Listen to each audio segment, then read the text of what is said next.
मधुपुरा गांव की गलियों में हर सुबह की तरह हलचल थी। सूरज की किरणें जब खेतों पर पड़ती तो ऐसा लगता मानो हरियाली को नया जीवन मिल रहा हो। इसी गांव में 17 साल की राधिका रहती थी, जो पढ़ाई में बेहद होशियार थी। उसका सपना था कि वह बड़ी होकर एक डॉक्टर बने और अपने गांव के लोगों की सेवा करे। राधिका के पिता एक किसान थे। उनकी छोटी सी जमीन पर खेती से जो आय होती थी, वह बमुश्किल घर चलाने के लिए काफी थी।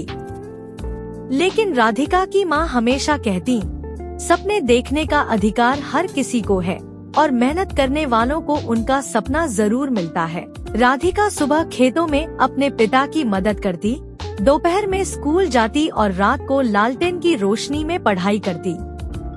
गांव के लोग अक्सर कहते, लड़की को पढ़ाने से क्या फायदा, एक दिन तो उसे ससुराल ही जाना है। लेकिन राधिका और उसके माता पिता इन बातों पर ध्यान नहीं देते। एक दिन गांव में एक बड़ा मेडिकल कैंप आयोजित किया गया।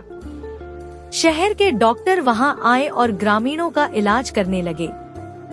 राधिका ने पूरे कैंप में डॉक्टरों की मदद की।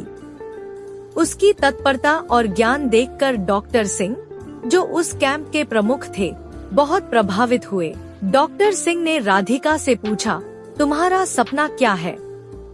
राधिका ने झिझकते हुए कहा, मैं डॉक्टर बनना चाहती हूँ, लेकिन हमारे पास पैसे नहीं हैं। डॉक्टर सिंह ने मुस्कुराते हुए कहा, सपनों के लिए सिर्फ पैसे की नहीं, मेहनत और हिम्मत की जरूरत होती है। मैं तुम्हारी पढ़ाई का खर्चा उठाने को तैयार हूँ, लेकिन शर्त यह है कि तुम्हें पूरे मन से मेहनत करनी होगी। राधिका की आंखों में खुशी के आंसू आ गए। उसने डॉक्टर सिंह को वादा किया कि वह उनके विश्वास को कभी टूटने नहीं देगी। कुछ सालों बाद राधिका डॉक्टर बनकर अपने गांव लौटी। अब वह गांव की पहली डॉक्टर थी। उसके लौटने पर पूरे गांव ने उसका स्वागत किया। उसने न सिर्फ अपने माता पिता का सपना पूरा किया, बल्कि उन सभी ग्रामीणों को दिखा दिया कि अगर हिम्मत और मेहनत हो तो कोई भी सपना अधूरा नहीं रहता।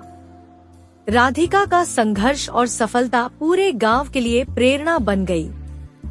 अब गांव के लोग अपनी बेटियों को पढ़ाने लगे, क्योंकि राधिका ने उन्हें यह सिखाया था कि शिक्षा सबसे बड़ी ताकत है।